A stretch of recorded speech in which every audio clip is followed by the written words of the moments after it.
Right now at 4 o'clock. There was like some kind of commotion. I heard some like yelling or something outside.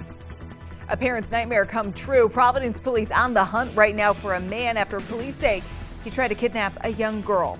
Plus, the rain may have eased up for some, but many areas are dealing with the impacts of flooding. Jeff joins us to bring us the latest in southern New England. Plus, take cover. Debris appears to be falling from the Providence Place Mall parking garage. We'll tell you what mall leadership says is going on with this situation. Starting right now on ABC 6 News, first at 4. This is Southern New England's trusted news source, ABC 6 News, first at 4. New at 4 o'clock, an ABC 6 News follow-up from earlier in the day. Providence police now identifying a person of interest in an attempted abduction. Thanks so much for joining us this afternoon. I'm Tiffany Murphy. Please tell us that man tried to kidnap a little girl Wednesday after school. ABC 6 News reporter Caitlin Gilhouse joins us live in the capital city with more details on this frightening situation. Caitlin? Well, Tiffany, that's right. Truly frightening for sure. That 10-year-old girl says that when she was getting off of the school bus yesterday afternoon, she was approached by a man who violently grabbed her and tried luring her into his van. But then she broke free and ran into this business here to get help. Now, that person of interest is 45-year-old Mark Pierre. Pierre is described as 6 foot, wearing a long green coat, a gray hooded sweatshirt, a dark winter cap, and carrying a green backpack. Police say he is known to hang out in the area of Nashua and North Main Streets, as well as Corliss Street. They say the incident happened around 3:30 yesterday here at the bus stop on Nashua Street near North Main Street. Police met with the girl and her mother around 5 o'clock yesterday, the child explaining to police that a black van pulled up and a man got out on the passenger side. Officials say when the man tried to grab her, she was able to break free, then ran inside the business Sir Speedy Providence for help. An employee of the business right next door describing what he saw yesterday out his window. You know, they let the kids out. It was around like 3:30ish, around like normal time when school's let out. And I heard like a little commotion going on. There's a little window that's over there that I look out through sometimes near my desk. And I noticed the bus stop like normal and the kids were getting out. And I saw this sketchy looking guy. He had like his hoodie up or something. He was like slinking around. He kind of looked kind of weird. Again, that person of interest, 45-year-old Mark Pierre, the Providence Police Department asks anyone with information related to the incident to please contact their department with any tips. We're live in Providence. Caitlin Gilhouse, ABC 6 News. Hopefully that man will be found soon. Thanks so much, Caitlin. First at 4, let's take a look. The left side of your screen right now, that was the scene earlier today from Belfield Drive in Johnston. And the right side of your screen, that's live right now. Obviously, we know the rain has died down, but many communities right now are left with flooding because of all this rain we've gotten. The ground already saturated. So the big question, could more rain be on the way? Here to answer that, Providence Now Chief Meteorologist Jeff Banson live in the Weather Center. How much more rain should we expect?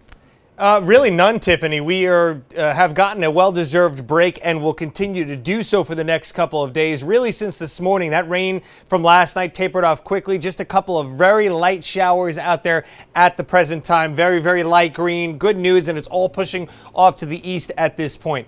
Now, we also have some slightly good news for our flood-warned rivers, and I'm going to talk about that in a second. Just checking the rain totals from that heavy rain event last night. TF Green, 1 inch and 3/4, ranging to over 1 inch in places like West Warwick and Westerly, and maybe even a little bit less out towards parts of Massachusetts. Taunton leading the list here, and nice to see these lists. Really a lot of locations under 2 inches, especially again in Southeast Mass. Nantucket at the bottom of the list here with just around 1.25 inches. Now, if you'll remember, the original forecast was anywhere from 2 to 3 inches across the area. And that 1 inch or so less that we got, a huge reason why our flood-warned rivers that you see here in the boxes, the Taunton, the Patuxent, the Wood, and the Pawcatuck Junction over there, are now only warned to minor flood stage as opposed to perhaps cresting in the moderate flood stage. Let's start with the Patuxent at Cranston. In that area, that's one where we have had so many headaches these last couple of months. It's into minor flood stage right now at 9.69 feet, expected to crest at some point early on Friday at 10.6 feet. But again, that does not rise then into moderate flood stage, and then we'll go down to Hope Valley, the Wood River, just about almost the same looking line here. We're currently just shy of 6 feet, expected to tack on about another foot, but come up short of moderate flood stage tomorrow morning. Now, does that mean we're completely out of the woods? No, we also have another rainstorm on Sunday, and there are many places across the area where we are not maybe getting as lucky. And of course, the first thing that comes to mind is Belfield Drive, and that floods so much, even when there's minor rainstorms. And we send it out live right now to our Josh Kerman with more on what the residents are dealing with this afternoon there. Josh. Jeff, yeah, we are back here on Belfield Drive, which, as you mentioned, has become a hot spot for flooding, storm over storm.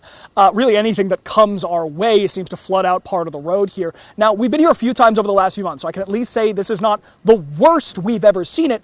However, we still are getting to a portion of the road that is pretty much impassable for about a half mile of residents behind here. I'll step out of the way so you can get a closer look at this. We reached out to the town of Johnston, who told us this industrial pump that you're seeing on your screen was put out last night to try and stop some of these rising waters. And they say they've got emergency crews on standby in case any evacuations are needed if those, flood levels get higher, as you mentioned, going into Friday. Now, since we've got here, we've seen two cars. One made its way through this portion of the road. The other just turned around the second it saw these floodwaters. I've been reaching out to the town about that proposed government buyout program for some of the homes here. Every time I've reached out, their response has been that there is no progress on that front. But today they did give us some sort of a hopefully silver lining, an update for community members. A $40 million bond proposed to address flooding and infrastructure all across Johnston. Now, Johnston voters will be able to weigh in on that bond proposal come November. Now, we will stay here. We'll hear more from the town and any residents who decide to try and make their way through this as our coverage continues. For now, live in Johnston, Josh Kerman, ABC 6 News. Thanks, Josh.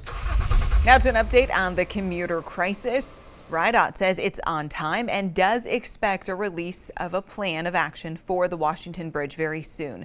The director had targeted late February to early March for that plan to be released. By the way, engineering companies have been analyzing the westbound side of the bridge. Those engineering reports will help DOT officials determine what fixes the bridge needs, or even if the bridge has to be completely torn down and then a new bridge will be built. Other local stories we're following for you on this Thursday afternoon. Debris from the ceiling of the Providence Place Mall garage appears to be falling. A video shared with ABC 6 News from What's Going On Rhode Island on Instagram shows chunks of the ceiling material on the ground. According to a spokesperson for the mall, that debris is falling from a section of the parking garage that's been closed for repairs since last June. That spokesperson says they're working with engineers to fix the problem. Sentencing day for a New Bedford woman who abused her dog. The Bristol County DA's office says this woman, 46-year-old Karina Ferreira, will spend 1 year behind bars. This isn't the first run-in she's had with the law. Ferreira has been previously arrested for keeping animals in horrid conditions back in 2013 and then again in 2018. Her daughter, 26-year-old Alexis Santon, was arrested on similar charges, 39 of them, in fact, on Monday. She will be in court later this month. Dartmouth police grabbing a man they say fired a gun in town. Police arresting 38-year-old Jermaine Tirado of New Bedford after they carried out a search warrant at his house. They found a handgun, ammo, and coke. Cops say they were looking for Tirado because he fired shots in a neighborhood a few weeks before that. Tirado will be held for the next 4 months without bail. Central Falls police investigating a shooting that happened in the city last night. Police there responded to 122 Lincoln Ave for several calls about shots fired. When they got there, they found multiple shell casings along the road. A short time later, a man showed up at Merriam-Webster Hospital saying he was shot on Lincoln Ave. The 24-year-old man is expected to be okay. Police are continuing their investigation. 2 people are without a home tonight after a fire in Johnston. This happened last night on Venice Ave. Smoke could be seen coming from the roof there of that home. This was the scene just after 7 o'clock. The Red Cross is now helping those residents. Just ahead on ABC 6 News, first at 4, the New Hampshire woman whose husband killed his 5-year-old daughter is granted parole. What she did to land herself behind bars in the first place. Plus, the deadline to apply for those mail-in ballots for the presidential primary just around the corner. We'll tell you how to know if you'll be eligible. And President Biden plans to deliver his State of the Union address at 9 o'clock tonight. You can watch it right here on ABC 6 News. We'll give you a little preview of what he is expected to talk about. You're watching ABC 6, Southern New England's trusted news source.